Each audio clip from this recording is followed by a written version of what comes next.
Welcome to Improv for the Podcast. On this week's episode, we'll hear from Jen, who will tell us all about her improvisational journey. We'll play a couple games, and most importantly, learn how she improv'd her life. Let's hit it.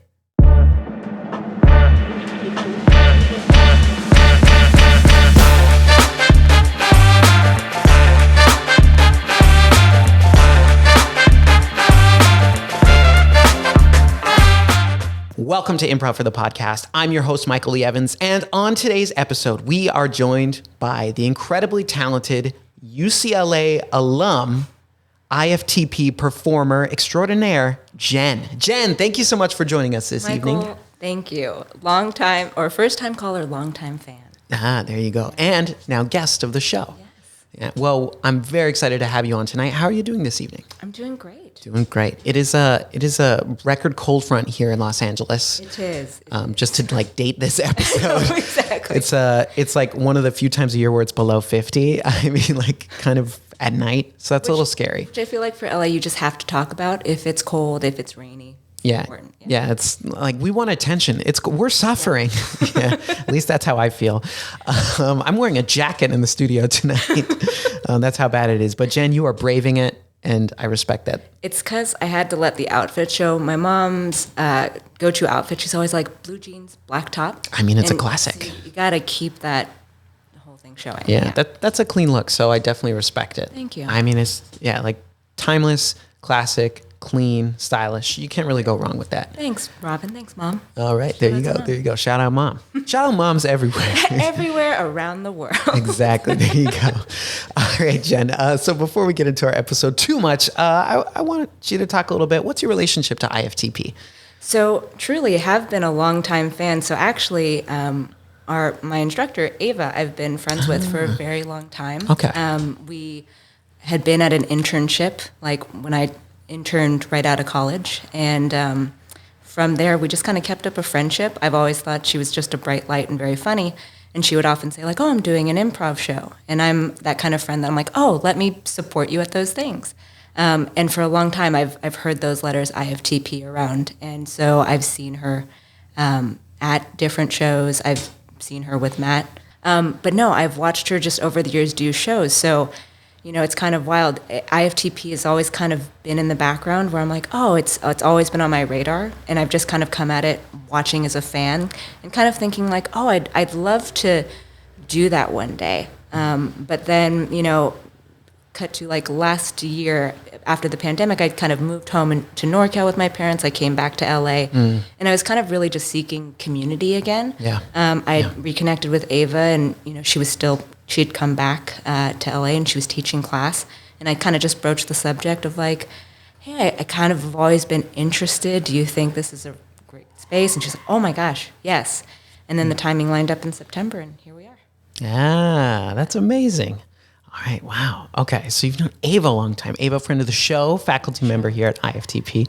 So we're going to dive into that a little more. But before we do, Jen, it's time for an Improv for the Podcast tradition. We got to play three things. Perfect. All right, so any questions before we jump into three things? No, I think we're good. All right, I'm pretty excited for this one. So here we go. These are three things. Best things to drink on a cold day. Ooh, hot cocoa. 1. Hot mocha. 2. Peppermint tea. 3. These. Nope. Yeah, these are three things. I got caught up in my head. All right, next category.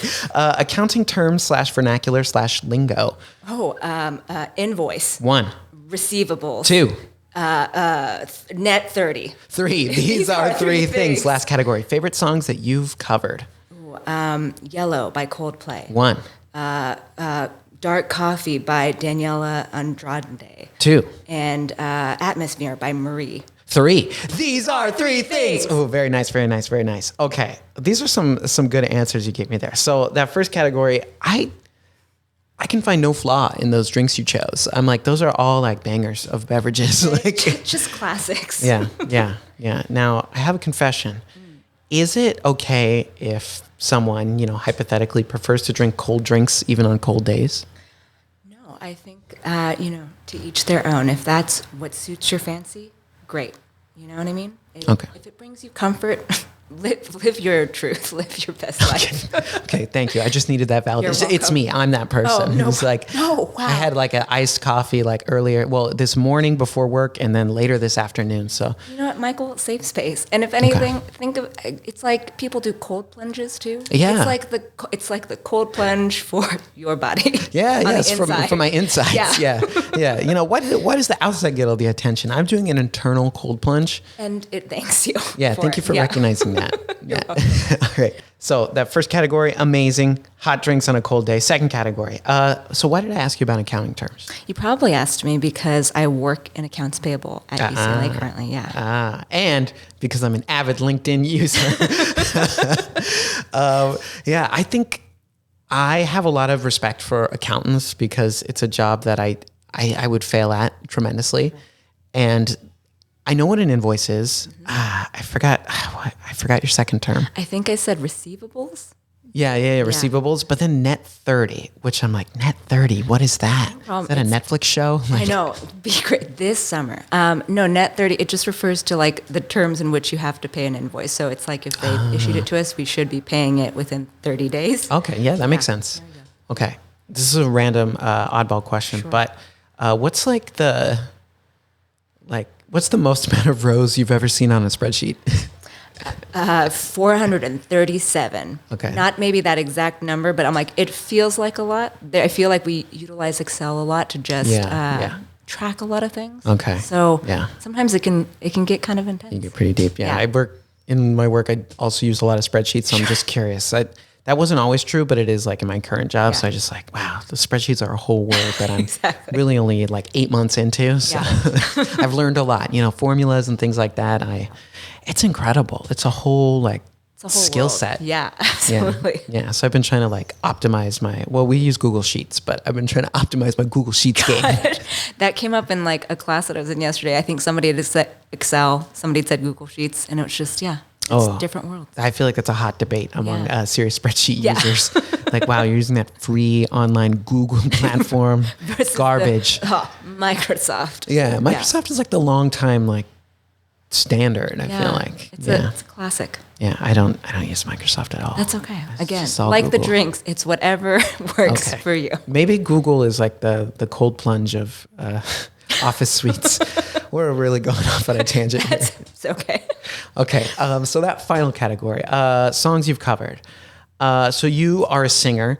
I believe, I did a quick glance at Instagram. So can you tell me, I think you play instruments. Can you tell me if you do? Sure. It's really just guitar. Okay, guitar. Yeah. I feel like when I was growing up, I had done a little bit of, violin and, piano and, the classic recorder. Oh, which a favorite of mine. Oh, hot cross buns. Yeah. Never sounded better. But guitar, I was always kind of interested in. I feel like in high school, I did theater in high school, and that was always really fun. So it was a lot of people just singing all the time. Yes. And I know you're a theater person, so I was like, I'm excited to talk to you. But I also just had a lot of friends that would bring guitars by the theater. And I feel like, you bring out a guitar, you'd start to jam, and I always really liked that. Yeah. So for one of my birthdays, like my 18th birthday, my parents had gotten me a guitar. Oh. And ever since then, I've just kind of been teaching myself. And it's just kind of fun. It's nice to kind of learn different covers and just kind of channel your emotions for that day, way. Yeah, I like that a lot because I think guitar, and you mentioned, is can be such a social instrument. And that can be both like a really good thing and a really bad thing, but and I think piano can be too, but there's something about guitar, I don't know, in like a group setting, where it's just really accessible. I feel like I've been on like a hayride during the holidays where somebody's brought out a guitar and that, or it's just like by a fireplace. It's nice to just be able to like grab it and, just play a little bit versus with the piano. It's a whole setup. You gotta get set up. You have to sit down at a bench. Sit down at a bench. It's you have to maybe plug it in. Yeah. Like you go to the piano, but the guitar comes with you. It's mobile. Yeah. There you go. Oh man, yeah. I'm trying to think of like a social recorder, and that just wouldn't be not the same. But you know what? Anything. Yeah. There we go. Yeah, just whip that out at a party, Absolutely. like assemble it real quick. Yes. Yeah. Gosh, why did I mean, I guess it's good they give kids the opportunity to learn that because, exposure to music, that's important. But it just sucks that it has to be such a lame instrument. Right. Like one that doesn't even sound nice. I don't know. It can be a little rough on the ears. Yeah. So do you have a particular genre that you like to do covers of, or you're just like whatever music that you're into personally? I think it's kind of like, to be honest, sometimes it's just like, what are the chords that I know how to play? Yes. In my guitar playing past, that was very much kind of my focus of like, all right, we got a G, we got an E. We have a C, we got a D, but anytime it goes to like a B3 or an F sharp, I'm like, well, all right, well, this is where we're going to just not play that chord and we're just going to sing it. Like bar chords, get out of here. Yeah. So for that reason, things that are easy to sing. So I like, there's some good Coldplay, or even like, although sometimes it can get complicated, some classic like Carole King or James Taylor is nice. Ooh, yeah. But yeah, just kind of depends on what strikes the mood. Yeah, absolutely. And I think I've definitely had those days where like you pull up ultimateguitartab.com and then you're like, what am I feeling? And then you just search for a song. It's usually like, let's look at the top 100. I'm like, oh, that kind of is calling to me emotionally. And then like, can I play it? And then if I can, we're good to go. We're in business. Yeah. I've definitely had a few of those afternoons in my day. So I can relate to that a lot. All right. So Jen, we got to talk about it. I want to know your improv story. So when was the first time in your life you heard about or learned what improv is or was back then? Yeah. I feel like a lot of guests, it's been probably, Whose Line Is It Anyway? Whose Line Is the Champ? Remains undefeated. And it's just classic because I think it's one of those things that, you're a kid, you're watching TV, before it was freeform, is, ABC Family. Yeah, and it would be on TV. And I remember watching and like thinking it was hilarious. It was really funny because my brother and I really liked kind of musical theater things too. Whenever they would go into like a song, that to me was always really fascinating and just hilarious. Yeah. Yeah. Do you think that like that early like enjoyment of kind of the musical theater and the musical improv that they did on the show, did that influence like your own taste in music or like what you're trying to do learning instruments growing up? I think so. I mean, it influences me now to even as I do improv. But yeah, I feel like, I'm of that era where it was like big into Disney, big into musicals and things like that. So anything that was and I think some of my classmates and even classes, like I'm very kind of theatrical as a performer. Yeah. And so I think that's naturally where it comes from. It's just, loving the theatricality of it all. Yeah, absolutely. Absolutely. Were you so you mentioned musical theater, and I know we talked about it, I think, before we started recording, but you did theater growing up, right? You were kind of a performer from a young age. Yeah. But kind of always shy. And in some ways, that's kind of even the same with the improv journey. I feel like it's something that like I've probably always been fascinated in, but it was one of those things too where I take a little bit of nudging. Yeah. And I can even feel my brother laughing at this. So my brother and I, he's younger, but he's always been very much a go-getter. And so the way that I got really into theater too was in high school. He was at the middle school, but the middle school and high school for us, the middle schoolers could audition for the shows. Oh, okay. And it was Sound of Music. And classic. He was like, oh, I'm going to audition. And I think it was one of those things that I'd probably thought oh, that'd be fun. Yeah. But because he was like, come on, let's do it. And he's always been that kind of driving force for me. It's like, okay, let me, try this thing. Yeah. And so, he auditioned and I got into it and basically kind of never looked back from freshman year onward, have always kind of had performing in theater too, or something like that in my life. Yeah. Yeah. And was that the first show you had done, formal, I'm in Sound of Music with my brother. Yeah, that's probably the first one. Otherwise, there's elementary school plays because famously, everyone famously my brother Brandon, again, shout outs to all the family members. Shout out siblings. Yeah. He would famously put on his acting resume. He was like, "Oh, I was T in the Thanksgiving Day play," and that's very important. Gosh. So I was like, "Okay, fair." So if we count those, there were those like the Recorder around the same time. It was those elementary school plays where I'm like, oh, okay. Or we would have oral reports where it's you'd have to practice speaking and kind of developing a character. So there was inklings of it, but formally, it was Sound of Music. All right. I can kind of relate to that a little bit because I have an older sister who we did a couple plays together, except my sister absolutely hated plays. Okay. She liked singing, but just alone by herself to no one else around. And my mom forced her to it was like good for her, but Sure. like at the time I remember being at rehearsals and I was hyped and my sister was just like, and it was so much fun. Like I'll always cherish that. Yeah. I can kind of relate to that. Like she was hesitant, but then remained hesitant. Got it. Where I feel like in your experience, right? Like you're a little like unsure at first, but then once you were there, you could get into it. Right, exactly. Yeah. No, my sister, absolutely not. But, like she loves musical theater and loves watching it, loves listening to it, but like she's like, I'm not a doer. Yeah, so I think I like that story a lot. That you kind of started with your brother, like being like, "Oh, I'm doing this show." Can be in it. So did you do like? So you were doing some performing in high school then, right? Sound of Music, probably some other plays and musicals, and was that? So it's pre-improv though. Yeah. This was pre-improv, yeah. And it was just, and I think maybe improv kind of sprinkled, here and there in between there, where I feel like, sometimes we would do workshops at the theater and they kind of do like, oh, this is what improv is, but nothing of like a formal study. Yeah, and maybe like play some games or do some silly warm-ups, things like that. Yeah, I can remember doing lots of those growing up in high school in particular. Yeah.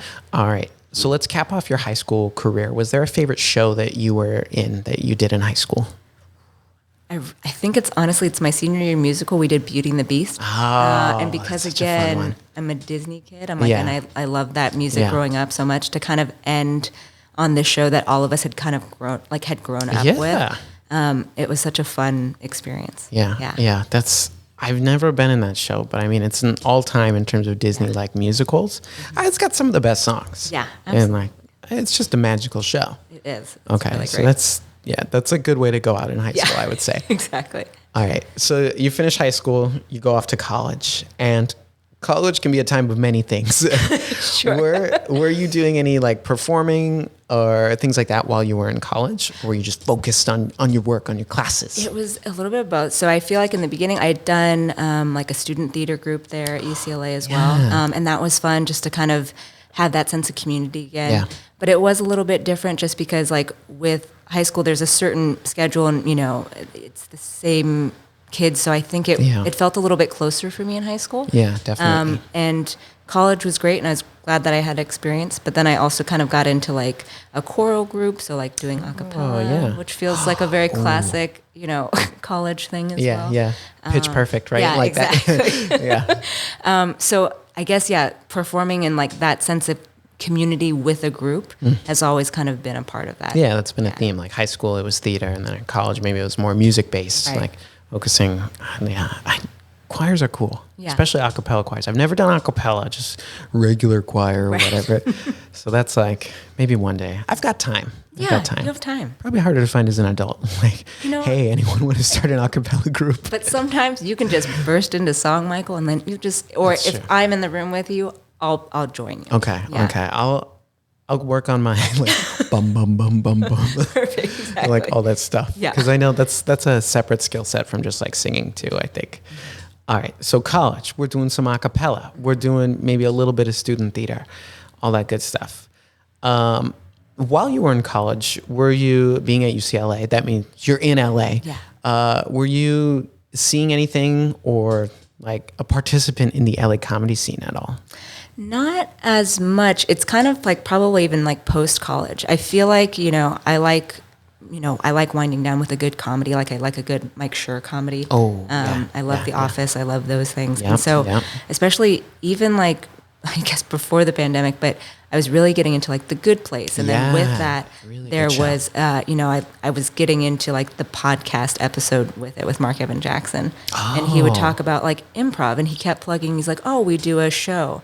And I remember thinking like, I'm kind of interested in that. Let me see. Yeah. And so they had this show that they called Total Forking Shirt Show, which is kind of, if you've watched The Good Place, it's like a nod to that language there.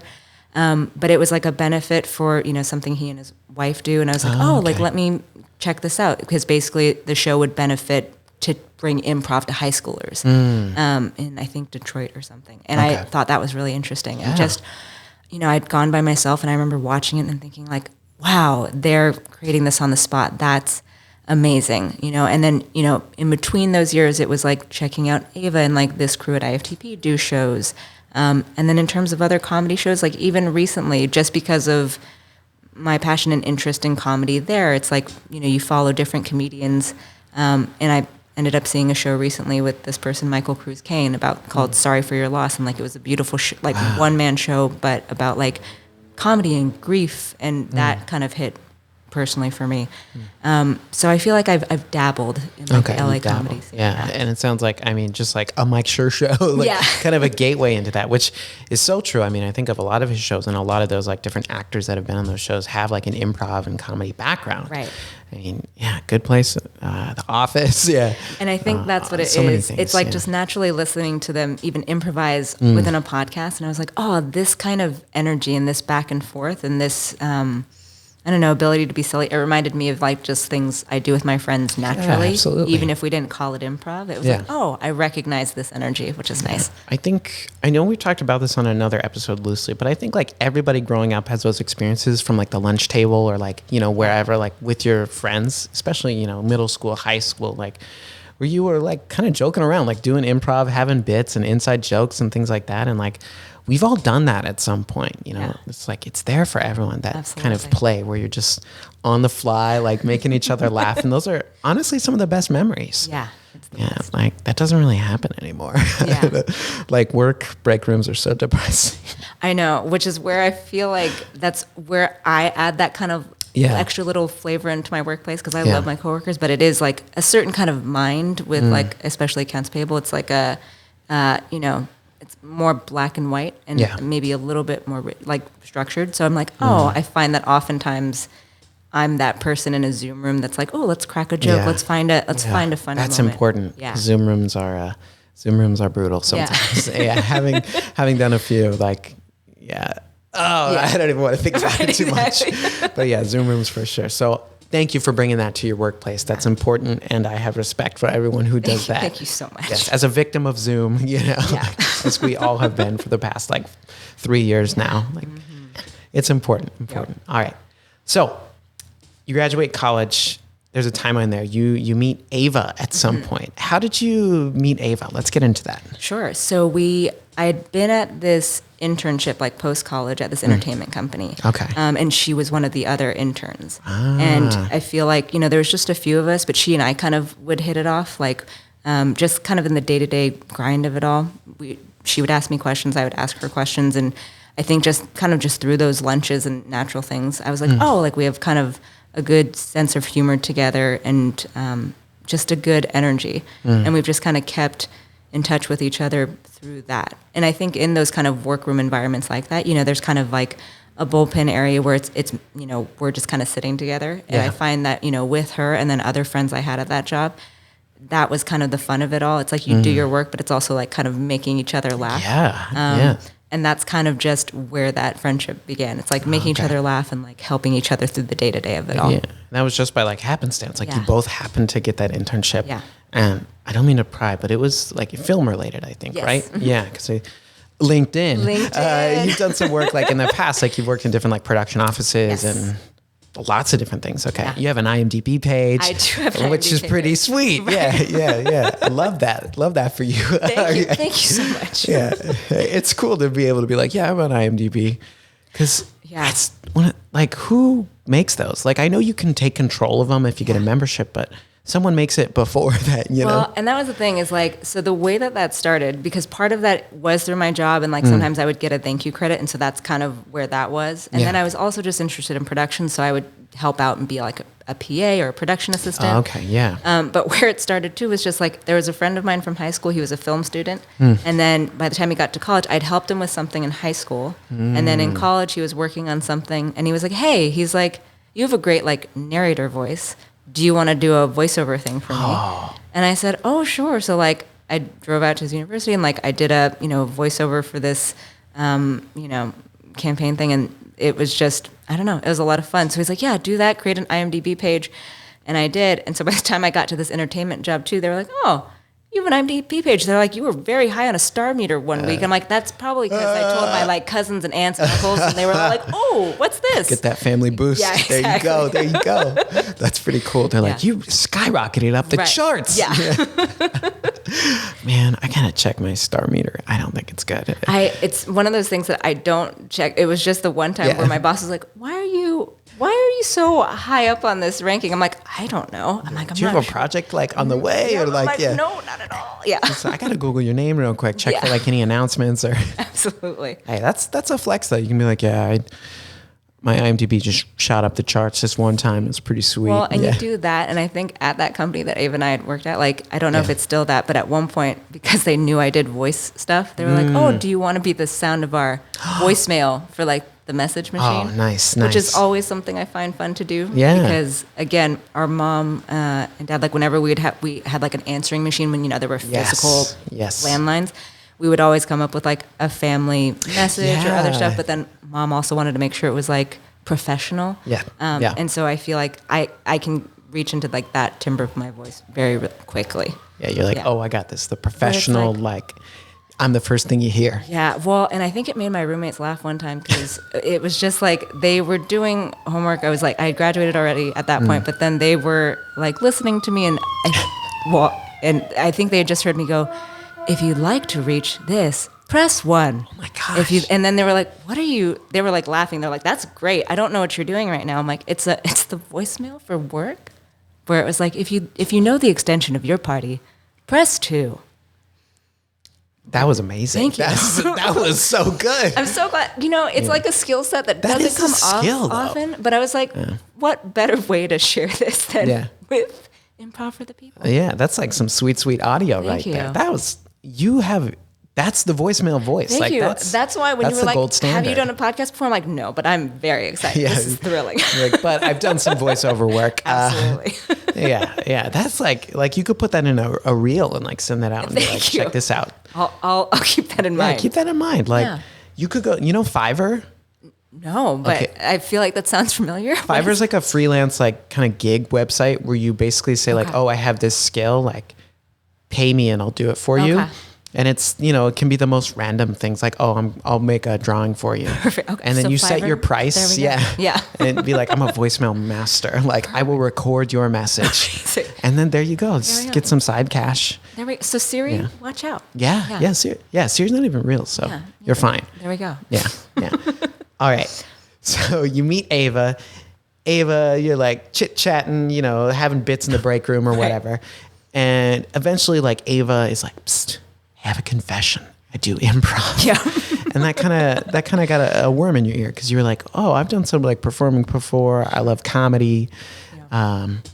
I did theater growing up. Like I know Whose Line." Mm-hmm. So at what point? Well, you said earlier in the kind of your intro, right? You like pandemic stuff happened. Kind of moved away from LA, came back, and then it was Ava who kind of got you interested in coming to this place. Yeah, I know that she had, gone to New York and came back, and I was happy to see. I'm like, oh, IFTP, like I recognize those letters. Like she still seems to be in that community. Yeah. And because I knew that she was like teaching, when we'd reconnected, I was just like, hey, like this is how, what's going on in life and other things. And also like I'm back and I, to be honest, like everyone with the pandemic, I feel like it had been like a couple years of some deep like grief and other Yes. things. And so, Yeah. and then when I came back, even different friends I had, had moved away. So a lot of like, I was feeling a little bit like, oh, I feel a little lonely and I feel like Yeah. I need to laugh and I feel like I need a sense of community, Yeah. community that I'm finding that's mine. And so I just kind of had asked her, I'm like, oh, like, I know you teach. I'm like, is that, I think I might be interested in that. But kind of like the theater thing, it's like kind of dipping a toe in. It's Yeah, like, yeah. I'm not sure. We'll see when the timing's right. But she was just so warm and welcoming about it.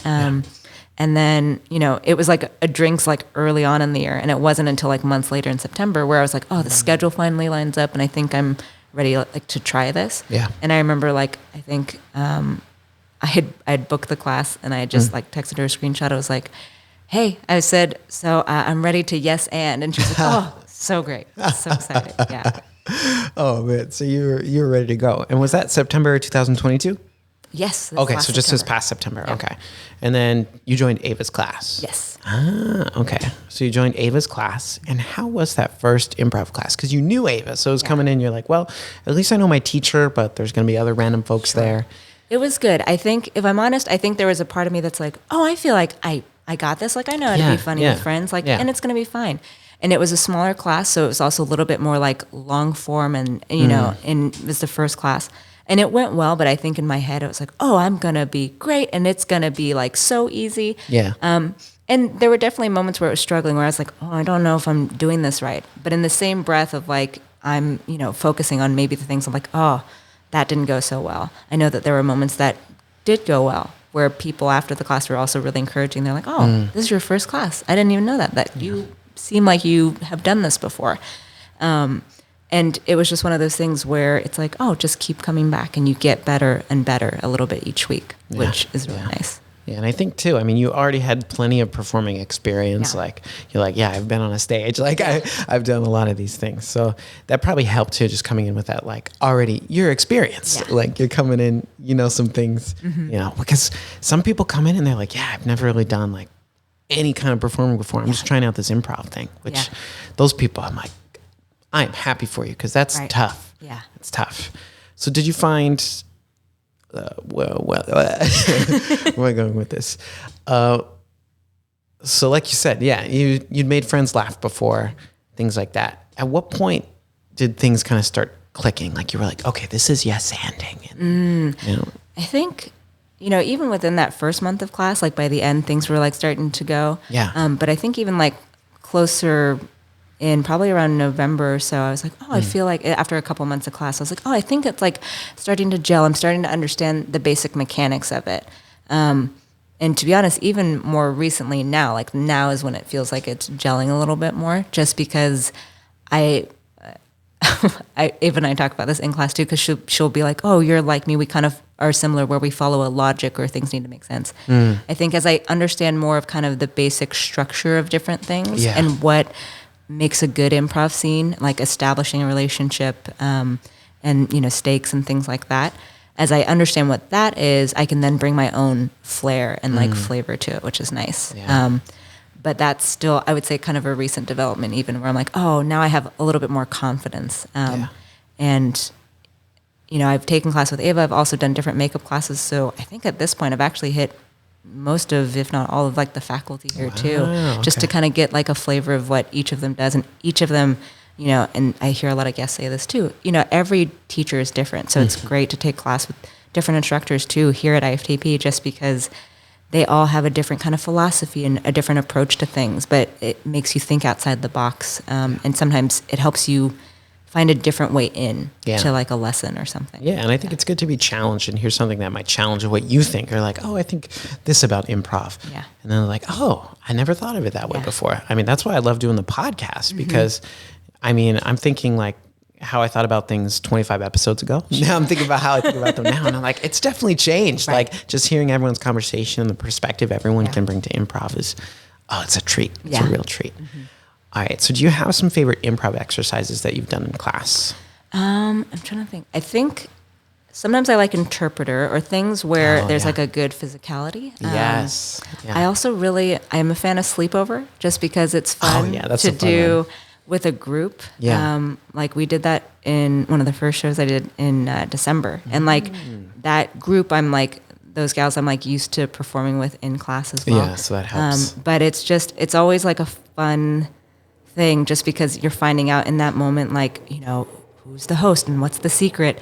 And it's just a lot of good fun debauchery, and like things could go off the rails any minute, but it's fun figuring that out with your scene partners. Yeah, sleepover that's an all-time game. I would agree, because it's just fun, because you're like, hey, we've all probably experienced this at some point. Let's take it off the rails. And then it always just ends up like one person gets like picked on. And I think I tend to like that too, just because I love, you know, most of our improv scenes are with just one other person. Yeah. But I do like, again, maybe that's the theater roots. I like kind of a big ensemble and playing with those different energies, because you just kind of let the scene breathe, and you kind of pay attention to what everyone's bringing and see what comes from that. Yeah, I like that a lot. Yeah, because I think it's in improv, the opportunities to do something with an ensemble are rare. Yeah. It's like those big games like that where you have a chance, or even a scene with more than two people. You know, that doesn't happen often. So you gotta enjoy it. I mean, it can be very difficult, but it's also a lot of fun. Right. Just making sure, like balancing, I guess, the economy of words or whatever. Yeah. That's a really pretentious way to say that. Make sure everyone's talking. Yeah. Yeah. Okay.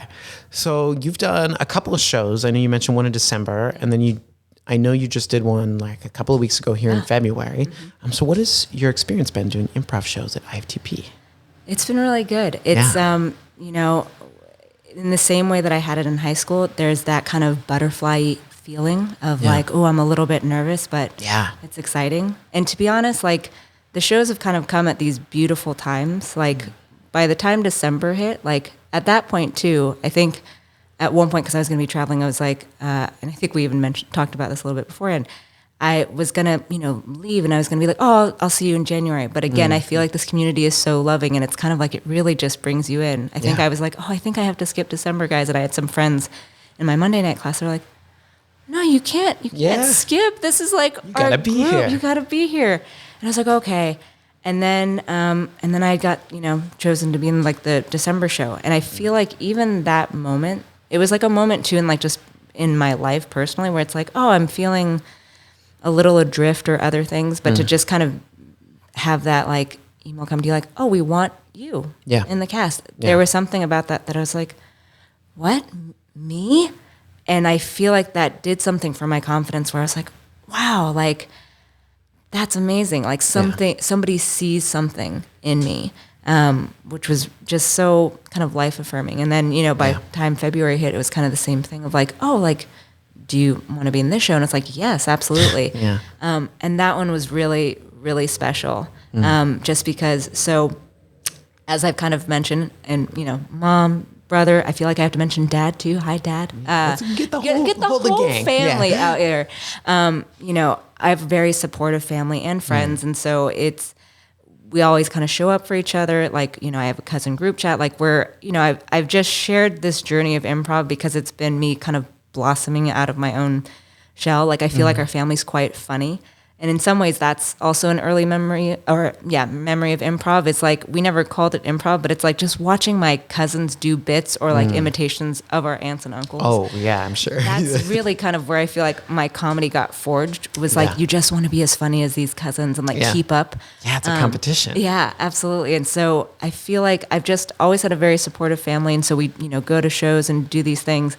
And I remember my brother lives in Chicago currently, and he was actually the one that really got me into improv, because he's like, in the same way that theater, he's like, you're like, because he has his own passions, he does his own artistic things, but he's like, oh, when I visited him in Chicago, he's like, my roommate does like Second City, like, let's Chicago.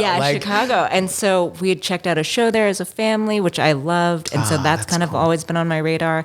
But I remember my brother saying, I feel like you'd get along with like my friends here, they do improv. I think you have probably like a skill set. I think you'd be good at it. You should just do it. And so he had always kind of been in the background encouraging me to do improv. Just try it. And so again, he wasn't out here to like do improv for the people and like do a class where I joined. But like once I made that decision, I was like, hey, I started doing improv. He's like, I told you you'd like it. And so he's kind of always known that in the background. And then he was like, hey, like, when are you in a show? I'm like, oh, I don't know. I'm like, I'll try and let you know. Yeah. Not knowing if he'd actually be able to come out. Yeah, of course. And then for this most recent show, it was like a 3-day weekend. I was performing on Sunday. And so, you know, I'd warmed up with like my cast. We went backstage. And as we were waiting backstage, I'd noticed on like the green room monitor, I was like just kind of glancing because I was kind of getting in the zone, getting my nerves out. Getting and focused. Then getting super focused. And then I was like, oh my God, my brother has this very fabulous haircut and he's a very big smile. And I was like, oh my God, that's my brother. And then everybody backstage was like, they're like, oh, cool. I'm like, no, guys, like, you don't understand. He lives in Chicago and I didn't tell him and I don't know how he's here. And Matt's like, oh, that's fun. And he's like, which one's your brother? I'm like, right there. And he was like, does your brother have a good sense of humor? I'm like, yeah.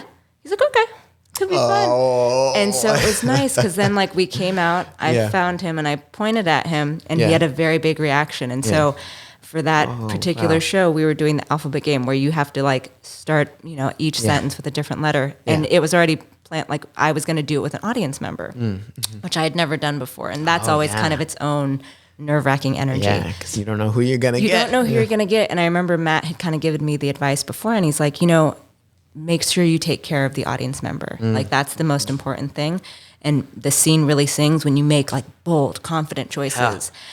And to be honest, again, that's something I struggle with. That's also why I started taking improv here, just to kind of help in my life be more assertive and make a choice and like initiate things. Yeah. And so I was having all of these feelings. And so we got out on stage, and then it came, and Matt's like, oh, let's get Jen up here. And then he found my brother in the crowd. He's like, hey, you seemed to cheer really loud when Jen was out here. Why don't you come down on stage? And the audience watched, like, most people, they kind of give a polite handshake, but we really like just had a reunion on stage, like with the soldiers that come home from war and they see their dog. It was like that kind of level of love. And the audience, some of them knew the both of us and some of them didn't. But that's kind of that beautiful thing of improv is like that's amazing. We all as a collective group had this moment of they're like, oh, they're siblings. And I was a little nervous because my brother's never necessarily like me done formal improv. And I'm like, okay, like hopefully he knows. Gets with it. He gets with it. And I remember like we sat down, we'd explain to the audience, he, is very enthusiastic and sometimes dramatic. And he said, I used all my Southwest points to be out here. And like, I'm here. And so everybody's like cheering. Yeah. And I started off with my scene like, amazing to see you, because that's just what I was feeling. And then immediately he came at like, oh, but don't forget, Jennifer, we all know who like is mom and dad's favorite. And then from there I was like, all right, we're off to the races. And it was just easy. After that, it was so easy because we just kind of fell into the dynamic we have as siblings, but like we're doing this improv game. And then from there we had that scene. And then I feel like the rest of the show, it like opened up for me because I had this confidence of like, oh, my brother's in the audience, this person that's encouraged me to do this. And now I can like just do this thing that I love. And like, it was honestly just, I've only had 2 shows, but honestly, it was my best show ever. I mean, that's like a core memory. Like your brother surprises you at the show. Then you get to do a scene with your brother. Yeah. That's like, you'll cherish that forever. That's what a cool thing to get to do. Yeah. So I'm a little jealous. Gotta get my sister up here. Yeah, exactly. Like, Jessica, what are you doing? Go see a show. But she wouldn't want to be on stage. I don't want to. She doesn't want to do it. Jessica, play ABC with me. I'm gonna have a show with this episode and be like, Jessica. Look at TikTok, like pressure's on. Like we got to be the second set of siblings. Yeah, absolutely. But I think that's amazing. That's amazing. Like shout out your brother for like making it happen and getting out here. Like that's really cool. It is really and just for Matt being all sly and being like, all right, brother, get up here. And like, again, he didn't know how it was going to go either, but it's just, and I thanked Matt. I was like, thank you for letting us have that moment. That's like, really cool. It was so special. And Matt was like, that really is like that moment that it's the IFT spirit of it all. Yeah. Like that's what this is about. And for sure, a core memory. I'll cherish that always. Yeah. Like it totally makes sense that like the two of you doing improv together, like that would work because you have such established chemistry. I mean, you're siblings. Like that's basically like doing a bit for your whole life. Well, and I think that was it because I think Matt talked to my brother afterward, and they were like, he was like, "Oh, you were great," and he was like, "You know what it is?" He's like, "I know what characters Jen does best, so I knew kind of how to drive. I know you better than anyone." Yeah, exactly. Like again, I have some great scene partners that I have in different classes, but that one. It was pretty effortless. Yeah, they can't match the history. Yeah. Yeah. Oh man, yeah, that's hard to beat. That's sibling knowledge. Yeah. For sure. Oh man. Okay. So thinking about improv, you've been in IFTP for a little while now. You've done a couple shows. Like, have you seen like what you've learned here kind of impact or bleed into other areas of your life? Yeah, absolutely. Like I said, I started here just because I was like, I'm kind of curious about this community and trying this thing. But I think on like a life level too, I was like, sometimes it's hard for me to get off go. Like that's again, a constant theme in my life. I get scared, or it's like, because I'm such a perfectionist, whether that's like culturally or just the makeup of who I am, it's like this thing of, I can't make a mistake. I can't. And so I think something about that, I wanted to kind of break that because I think sometimes I get so in my head about something that I don't even get off go. I don't even try. So I wanted to come here to kind of, I think I told that to a friend early on. I was like, I want to get comfortable or familiar with failure and make failure like a friend. Because so much of my life, it's like kind of conditioned in me of like, it's not good. It needs to be perfect. Yeah. And so much about improv is like, no, it's just showing up. And sometimes it's not going to work and sometimes it will. And I'd even shared with Matt the other day, like even in my personal life, I feel like I'm getting bolder about where it's like, oh, like let's initiate a thing with a group hang, or maybe ask somebody out on a date. And to have that confidence, it's like I wouldn't have had that before, or it's been there, but being here with IFTP, I feel like it's unlocking me in different ways, which is really lovely. Yeah, and you've had the chance to practice those things in different ways, like taking those risks and failing. That's improv. It's take risks, fail, repeat. 1 out of 10 times, it's going to be great. And then it might be less than that. I don't know. But but it's just it's getting used to that feeling of just hey, what's the worst that can happen? It flubbed, or you made a mistake, but you're still standing, and it's within the same class, I can do something or do a scene that maybe doesn't work well, but then the next scene kills, and you're laughing with your friends about it, and it's fine, and you're surviving. And I feel that's how improv is kind of helping me, and bleeding into other parts of my life. Definitely. I think one thing I've always appreciated about being here is I've done classes, I think, with I've witnessed classes with everyone. I think been in or done. And I know Matt, just because I've been in Matt's classes the most, so I'm having trouble remembering other people. But I know Matt always asks, Michael, how did you feel about that? After you do an exercise or something. And just that opportunity for self-reflection is so good. Yeah. Because, it gives you the moment to be oh yeah, that scene, I did this. I liked that. I didn't like that. But I think that's important, to take that practice and apply it to other areas and just reflect, how did this thing go? Well, what could have I done differently? Right. Or I can do that better. I know I can. You know, give yourself the opportunity to grow and improve. And you can notice those things in yourself, both in your craft and in literally everything else you do. Yeah. Yeah. Absolutely. Oh, man. Improv. We love it. Okay. So I guess I kind of just asked this question because I was what is the impact of improv in your life? But you kind of just answered it of how it's kind of emboldened you in different ways, and I think helped get you more comfortable. But we'll elaborate. Well, yes. Yeah, let's elaborate. It's just emboldened me because again, I feel and Ava said that I think to me the other day where I was thanking her for something. She's that's all you. And I think that's kind of what, being a part of this community is teaching me. It's hey, you're enough just as you are. But being in these classes and being with these people, it's bringing me out of my shell. In the same way that, I said, it took me a second, with my brother, to figure out that I liked theater. It's I've always been interested, but I don't know if I, am worthy or if I can do it. It's making me bolder in my choices. It's making me, just have more confidence in myself, which I feel I kind of have, but there's always a lot of doubt. And so learning to kind of quiet that doubt and just kind of own you got this, you're good. It's a great feeling. It kind of just permeates other aspects of life where I feel I kind of, walk a little taller and just walk a little bit more confidently into a room or, into a Zoom room. But just, the ability to kind of just step into my light. Yeah. Yeah. Oh, I like that a lot. And that's such an important thing. You're owning it. You're I am me. And I'm pretty cool. So check it out, people. Yeah, absolutely. Yeah. And I think, improv, you don't have a choice because you have to bring kind of your own takes and your own thoughts and your own sense of humor into whatever you do. And it influences every choice you make on stage in a scene. So you got to embrace yourself to do improv. Yeah, exactly. You really do. Otherwise, it's going to be brutal, brutal. Mm-hmm. All right. So well done, Jed. Well done. Thank you. Well done. All right. So thinking about... what is next for you in your improv career, your comedy journey, your performance journey? Do you have any goals that you're looking at for 2023? Anything new you want to try? I think in a general sense, I'm thinking about it, even in life too. It's again, what we've been talking about, it's just not getting in my own way and learning to, again, initiate scenes, and that's something I'm doing in life too, but learning to initiate and making a choice. Yeah. Sometimes I find I'm getting better about it now, but even now in improv, it's I'm more comfortable sometimes reacting to something, as opposed to instigating a scene. Yeah.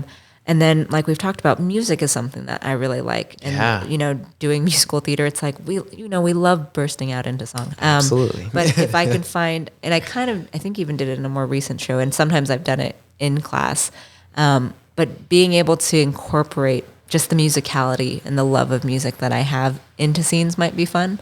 Again, it still scares me because sometimes, again, I'm like still understanding the mechanics of things. But as I get a little bit more confident with that, to be able to kind of show more of my voice and my personality through things like that matter to me, I think would be really cool. Incorporate that into your work. Mm-hmm. Yeah. Oh, I like that a lot. Yeah. I'm going to do that too. No, I don't know. And we have a guitar right now. It's just every scene be like, wow. Who brought this? Well, hey, friends. Yeah. Sit down. Sit a while. Yeah. Chat. I think those are really good goals. And I hope, I'm just going to say, I hope I know you'll continue to get the chance to perform and like hone your skills here in classes and all that good stuff. And then, you are well on your way, Jen. Thank you. You're well on your way. So before we play games, I want to ask a totally off-topic question. Sure, let's do it. So we've mentioned musical theater many times. Mm-hmm. Can you give me like your 3 favorite musicals? Off the top of my head, because I just saw it, and I was like, oh, I need to tell Michael. Yeah. Sunday in the Park with George. Oh, yeah. Sondheim. Come on. Oh, Into the Woods. Oh, yeah. And then I like The Last 5 Years. With Last 5 years. Ooh, yeah. Jason Robert Brown. Yep. Mm-hmm. Because I was listening to the episode with you and Ava, I'm like, which I love Wicked and all of the other classics too. But those are 3 that came to the top of my head, mainly just because I feel like whenever I listen to a Sondheim musical, I'm like, oh, now let's look at all of the things. Yeah, yeah. But yeah, just those are 3 that come to mind. Yeah. So you said you just saw Sunday in the Park with George. Yeah. Where'd you see it at? Pasadena Playhouse. Oh, and I was going to be like, Playhouse. I need to tell Michael, you should go see it. It's fantastic. Oh, okay. I got to look into that because I've never seen that one. I've only listened to it. So same. So it was the same thing where like a friend had recommended it to me because he was like, you're into art, you're into music, you're into poetry. He's like, I think you would really like it. And I think, at IFTP being, the artists and improvisers we are, that show has a lot to do with art and just kind of love of art. And so I was very moved by that. And like there was something about that really spoke to me. That and, Sondheim lyrics are just gorgeous. Well, yeah. There's I've been listening to the Into the Woods like revival soundtrack lately with like Sarah Bareilles and Philippa Sue. Yeah. Look at this mind. Hamilton. Yeah. All of the, I love, that soundtrack. Yeah. I'm trying to think. Gavin Creel's in there. Patina Miller. I love Patina Miller. She's, I love her in Pippin. So yeah. So hearing her again, I'm like, yes, give her all the roles, please. I like that little, the thing like, the baker's wife random like tangent she has like about the beans, like if you know what you want, then you go and you find. And I like say that to myself in moments like I'm like, if people were to hear me like it justifies the bean. Like, so just tangent. Yeah, that's been like on my mind a lot. And I just say that one. I don't know why. The beans. You know what? It's a great lyric. It's a great multi-purpose lyric for life. Yeah, and I think I just appreciate her like reasoning in that song, like. If it's bent just a little, like, does it matter? Like, everyone tells tiny lies. See, it's just it's Sondheim. It's Sondheim. Praise Sondheim for that. It's Sondheim, baby. Yeah. It's just some good, tight lyrics there. And, like, that's just a show that, oh, man, it gets me. Me. And Last 5 Years, that's a sad one. That is a sad one. I feel like also that's just, again, which is why I started doing improv too, because sometimes I can get very deeply reflective. Improv should be allowed to go there. Yeah, but I love that one just because, again, Jason Robert Brown has some great lyrics too, and I think with that show, especially when there's a movie which I love too, but like on the stage version, it's like it's 2 different stories. It's a marriage of 5 years where it's like the story is told different directions. So it's like her songs are told from the end of the relationship to the beginning. His songs are from the beginning of the relationship to the end, and in the stage version, the only time they meet is like in the middle during their wedding. And the poetry of that and like the heartbreakingness of that, like it hurts so good. It just hurts so good. And it's I think a brilliant idea for a show, just like tackling relationships and marriage, and then just seeing both ends of it, because so many people can relate to that, and just seeing it played out is like absolutely. Yeah. That's another one. I haven't seen the movie and I haven't seen it on stage. I've only listened to it, so I know Anna Kendrick and Jeremy Jordan. Is it Jeremy? I do like Jeremy Jordan. Okay, big fan. He's got a great voice. I do like Anna Kendrick too, but she's not. There's like a Broadway tier. Yeah. Pitch Perfect. La, la, la. Pitch Perfect. Yeah. All right, Jen. So we've talked improv. We've talked musical theater, which are 2 very near and dear topics. But are you ready to do some improv? I'm ready to do some improv. Oh, absolutely. Let's do some improv. All right. So we've got 3 games that we're going to be playing tonight. And this first game is a simple one. It's kind of a variation of one I've done in the past. It's getting tough. It's getting tough to come up with games. You're doing, you know what? Let's just take a moment. 25. You're doing great, Michael. Thanks, You're Jen. doing great. I realized I was like, man, it's just because it's got to be audio friendly games. You know, I hear where ya. there's so many good physical games you can do, but But I for don't the wanna, folks at home, Yeah. if you're listening in, we want to take you along for that ride too. Yeah, like Spotify's our biggest platform, which means like visual games are not the way to go. So it's just, I'm not trying to isolate any audience. Yeah, I get you. We're all inclusive here. Yes, we are, as best as we can be. Yeah. All right, so this first game, it's just called Makes You Mad. Okay. So, Jen, I want you to think of something that makes you mad, and we're going to use that as kind of an inspiration for a scene. Okay. So tell me, you want to list a couple things. What makes you mad, Jen? Ooh, people that spit out their gum right on the cement. People that spit out their gum. Great. People that don't pick up after their dogs. People that don't pick up after their dogs. Yeah. And people that aren't nice to waiters and waitresses, or just like to People service that aren't workers. nice. Yeah. That's a big one. That's a good early indicator in like a dating romantic situation. Yeah. It's like if you're at a restaurant, like anywhere, just be like, all right, vibe check on the waiter right now. Like, are you decent? Yeah. That could take me to a whole other tangent. Every person should work food service at some point in their lives.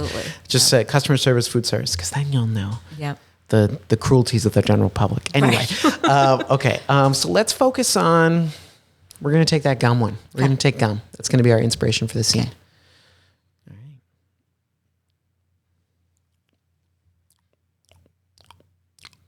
right. Christopher, Yeah. did you just spit out that hubba bubba onto the cement? Yeah. Christopher, you know how much that bothers me. I lost a great, gorgeous pair of sandals that way. I stepped in it and it just stuck. Look, Carol, you just have to pay better attention. I mean, you have to understand, Hubba Bubba loses its flavor in like 20 to 30 seconds. That's why it's not worth keeping around. Christopher, just how hard is it to just spit it into the paper wrapper? It's not that hard. You hubba bubba and then you spit it out into the paper waper. It's real easy. I chew it with the paper wrapper on. It's a texture thing. So I just put the whole piece in there. I don't know if you've noticed, but I just take it out of the pack and eat the. I have. That is why it's become a huge wad on the cement, and now my shoe is stuck. Now my shoe is stuck. Well, Carol, you should have watched where you were going. It's like this is kind of a you problem, not a me problem. You know I have nearsightedness. I can't see that far. Okay, again, that's a you problem. There's we have optometrists, Mm-hmm. Could you maybe switch to a different snack? Maybe something you can. Maybe something that you could just that you can digest. Something you can swallow, like sunflower seeds. Look, Carol, if I swallow a sunflower seed, the plant will grow inside me. That's unsafe. I'm not looking to turn into a tree or a vine. Do you know anything about science? That's why you don't eat the seeds from an apple. That's why I only eat seedless watermelons. Right? I can't. I'm not looking to turn into a garden, okay? I know. But, this is why our grocery bill is so high. The fact that we have to buy seedless watermelon, seedless grape, seedless strawberries. Do you know how hard that is to find here? Yeah, it's pretty tough, Carol, but, I'm very open and honest about my opinions. I like to spit things out. I never eat seeds because it's dangerous. And you know what? Most things are biodegradable. That's something I also believe. These are like core tenets of who I am as a human being. And like in our 2-year relationship, Carol, again, no secrets from me. No secrets from this guy. So it kind of hurts a little bit that, you lost one pair of shoes, big deal. And yeah, we have to spend a little bit of extra on groceries. Like, part of being in a relationship is just putting up with the little things, The give and take. Yeah, the give and take. Like, that piece was bad. That's why it didn't last that long. I got it. Yeah, it's the give and take, Carol. So, like, let's think about it. There's some things that I put up with you, too. Yeah? Yeah. Yeah. Like, you only have mints. Because they dissolve, Christopher. It's nice to just feel it on your tongue and let it disappear. It's like tasting a snowflake. Yeah. It's a moment in time. Gum, you lose its flavor, you spit it out. It's just there. Yeah, give it back to the earth. Big deal. It's like a circle. But that's it's unnatural. Mint, that's the biodegradableness you're talking about. It just melts in your mouth and it just soothes you. Yeah, but like, there's probably chemicals and stuff that's unnatural in those mints. I'm just saying, there's probably like alcohol in those. It's dangerous. It's like basically poison. At least the gum, I'm getting rid of it. It's not staying in my system. The alcohol is why I like it. It gives that extra burn. It's what I live for. All right. I got an idea, Carol. You got those Altoids on you? I do. Let's make a deal. Our 2 years, we've never tried this, but today's the day. I want you to have one piece of Hubba Bubba. And I'll eat an Altoid. Altoid? Yeah. Okay. So here. Thank you. Switch it. All right, thank you. Wow, winter green. Oh. Okay. Double bubble. I do like this little tin. That's pretty snazzy. Gum, Hubba Bubba don't come in a tin like this. It doesn't. It's in the paper, but this neon pink is rather intriguing. It's pretty cool. That's, just a very natural neon pink color. Here we go. All right. Wow. Oh, you can blow bubbles. Hubba Bubba. I see the appeal. I see it too. Yeah.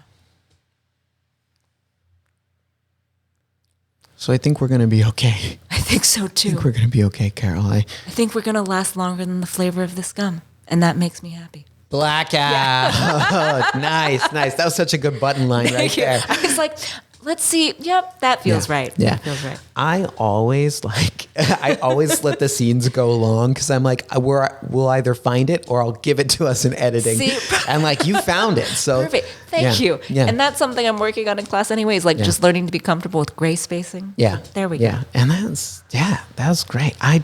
In real life, I'm much more of a mint person. Yeah. Because I think there's a lot of logistical issues with gum. Because chewing a piece of gum, like, you give yourself a responsibility of like, I have to deal with this. Which similarly, I feel like I'm probably more of a gum person, but I still have a strong feeling about people just spitting it out on the floor. I agree. Because I have lost shoes that way and it's terrible. That sucks. And it's just like a day, like you could be having the best day and you step in gum. You're just walking along, having a grand old time, and then you step in some gum. You're like, this sucks. Yeah. Like, why would God let this happen? It's like, seriously, why did we invent gum? That was a bad move. Yeah. Okay. It's not that I hate gum, but like, I got beef with gum. I'm going to be honest. So thank you for understanding some of that. You're welcome. Yeah. Yeah. All right. So moving on to our next game. Anyway, we're just going to turn into just a rant about gum because I could go on. You could do a tight 5 on gum. Oh, a tight 20. Yeah. I got a lot of thoughts on gum. You don't want to get me started, Jen. It's dangerous. And my wife is like the same way. She's much more of a gum person than a mint person. And it's like, depending on whose car we're in, it changes what's available. Like if we're going somewhere, I'm like, oh, it's a gum night. Great. But look at you two. You guys, you make it work. We do make it work. That's the thing, And like, she's always like, it's weird. You're not a gum person. I'm like, I don't know. And like, I have so many reasons. Okay, I'm going to keep going. This is a gum off right now. Like, okay, growing up, like I used to do like voice lessons and my teacher told me like, oh, you shouldn't chew gum because it causes jaw tension, and jaw tension is bad for singing, right? Because you want your jaw to be loose, to be open up for those vowels and everything. Sure. So that's important. So like, even though I'm not doing a ton of singing these days, like I'm just not, it's not a part of my life. Like I still think about that all the time. I don't want to have a tense jaw. Yeah. That could be inconvenient at any moment. Yeah. I got to keep it loose. For the next time we rock out into a cappella. Yeah, you never know. Yeah. You never know. So just something to keep in mind. All you singers out there. There you go. Switch to, I don't know, Listerine strips. Yeah. Yeah, mints, Altoids, Curiously Strong. So good. Yeah, Tic Tacs, they're not strong enough. That's the issue. And they got like sugar, so I don't know. Bad for your teeth. Yeah. It's like Altoids are a little more natural. Yeah. Even though they're made of chalk. Yeah. Yeah. It gives it a burn though. Again, makes Yeah. it feel like it's doing something. Yeah, absolutely. Yeah, that's why it's like, it's so strong, it's cleaning. Like you said with the alcohol and like mint. Yeah. Like, I think Listerine like has like a small amount. I don't know. Yeah. I don't know what I'm talking about. It's okay. Our dentist would be so proud, I think. Yeah, they would. All right. So moving on to our next game. Thank you for letting me go off a little bit on gum. Again, there's more in here. More in there. I get you. It's important to self-awareness. Yeah. Self-awareness. All right. So this next game is it's kind of a spin on like a bigger group game that I bet you've done in a warm-up. And this version is called Rhyme Rumble. Rhyme Rumble. And there's this game that we play. It's a rap battle game that we do as a warm-up. There's like two teams and like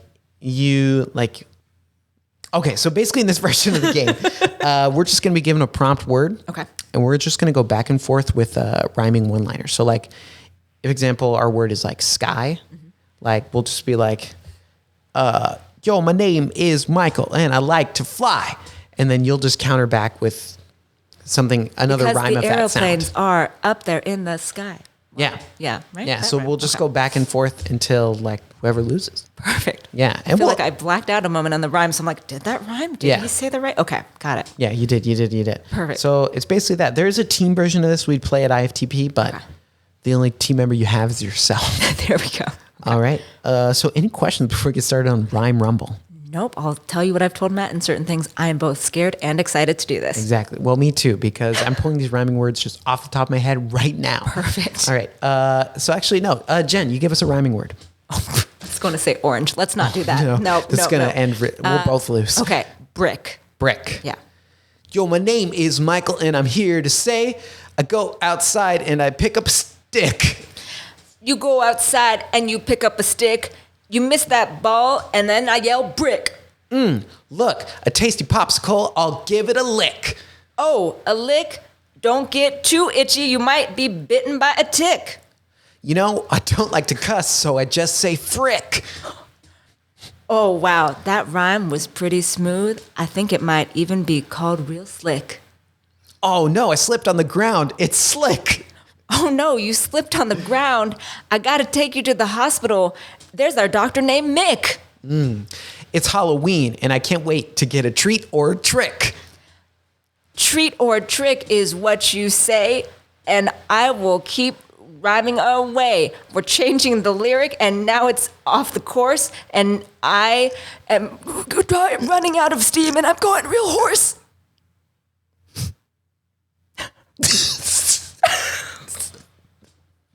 Did we just change the word? I think so. I'm so sorry. Okay, I'll keep going. Okay. No, I'm going to roll with it. Perfect. Wow, this sandpaper is really coarse. Different course. Different course. It's veered off course, and now I love to ride this horse, different horse. Did you know that Thor, the god of thunder, is Norse?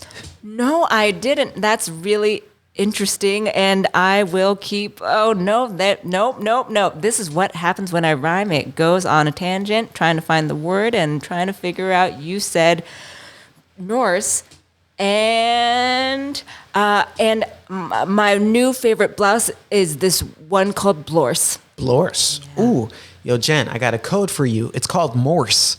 Oh, snap. He hit me with that rhyme, and it is real torse. That's not. We'll take it. We'll take it. Perfect. I'm like a Jedi from Star Wars. Try and use the Force. Blackout. Yeah. We should probably start working on that rap album now. Yeah, I think so. Yeah, or like a book of poems or something. For sure. I feel it, and the title would be. Yeah, lines of course. Yeah, No, lines of course. Lines of course. Course lines, of course. Yeah. A course on course lines, of course. I mean, I think we could write for Dr. Seuss, get into children's books. True. You know what I mean? True. And I don't have a PhD. Do you? No, not. See, there you go. There we go. Take that. We didn't even have to get that to do all those rhymes. Dr. Seuss. Yeah, I don't know why he went to school so long just to write rhyming children's books. Yeah. But as I think we just learned, it is a skill. It is an a skill art that we have. For sure. Also realizing the different ways course could be used. Oh, what a dynamic word. What a diverse word. It's also a golf course. That's another kind of course, right? Well, see, and what's funny is I like, doing poetry to express myself too. And I remember I used to have the Scholastic rhyming dictionary. So I was trying to imagine that in my head. I'm like, oh, course, horse. And then, but you hit me with the force and I was like, wow, that's a good one. Yeah. Yeah. I got lucky a few times there. And other times I was like, mine. And that's the thing. It's part of it's just committing to it. And that's often what I do in class. I feel like we did a rap battle yesterday in class where it was sometimes it works. And then other times you're like, and nope. And let's switch it. That's not fair. You did one yesterday. I wasn't prepared. All right. Well, thank you for playing that one with me, Jen. We've got one more game we're going to be playing tonight. I'm going to go home and study rhymezone.com just for the next time I have to do a rhyming game. It's a great website. Check it out, rhymezone.com. Sponsor the show. Yeah. Not true. All right. So for this last game, this game is called First Day on the Job. And you, Jen, you're starting a new job today. Wow. Thanks. And your new job is that you're going to be a lifeguard. So congratulations on the new gig. You're starting as a lifeguard. And we're going to play out that scene, your first day on the job as a lifeguard. Here we go.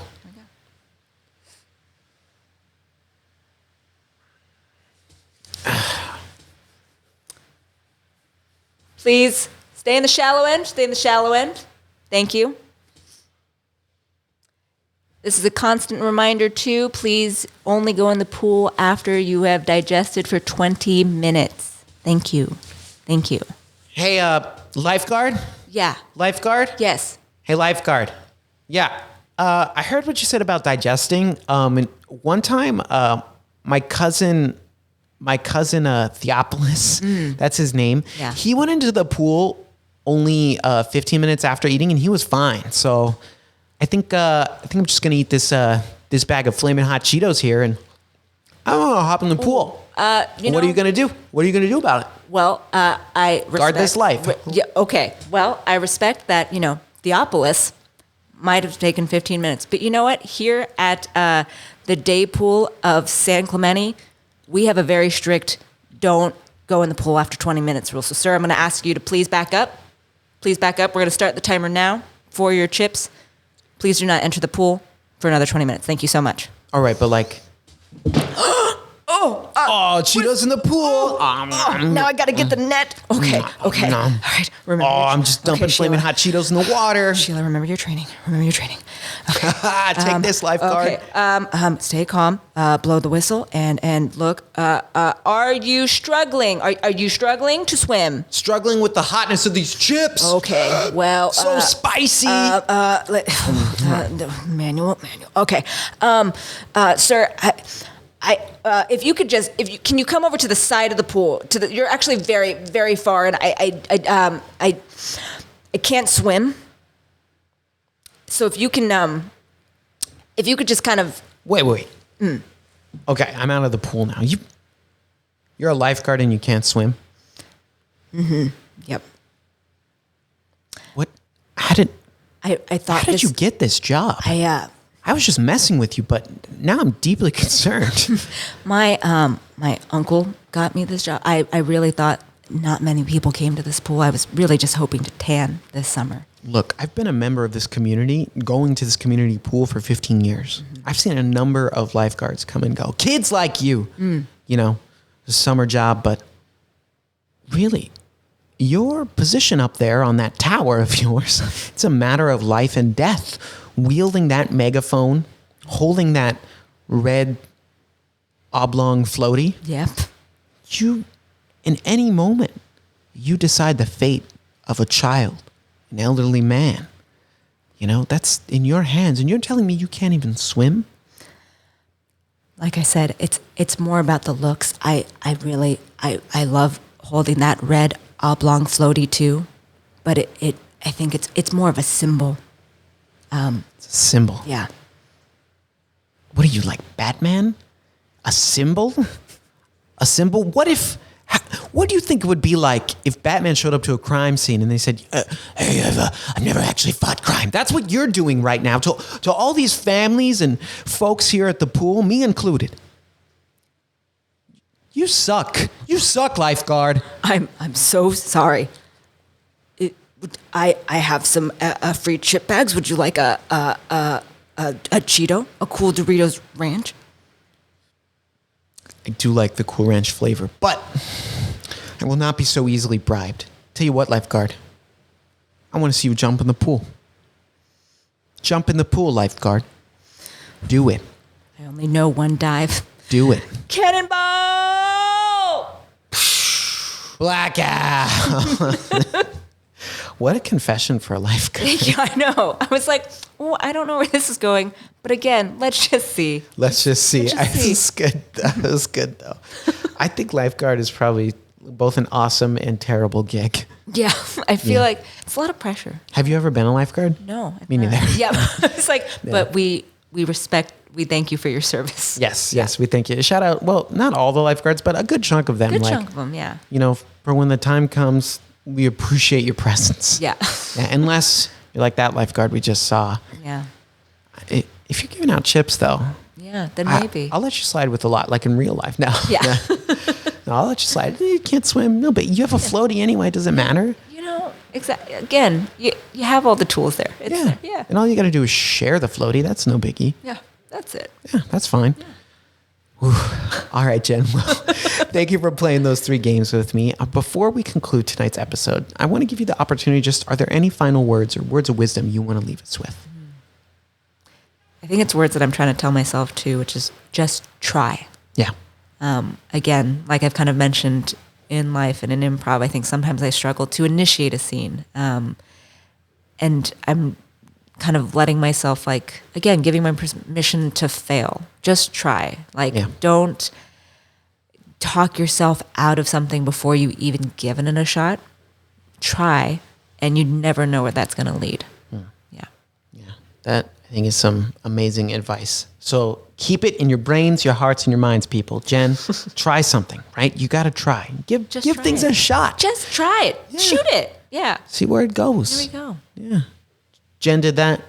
Look where she's at now. Killing it at Improv podcast shows. Who knows what big things are next in 2023.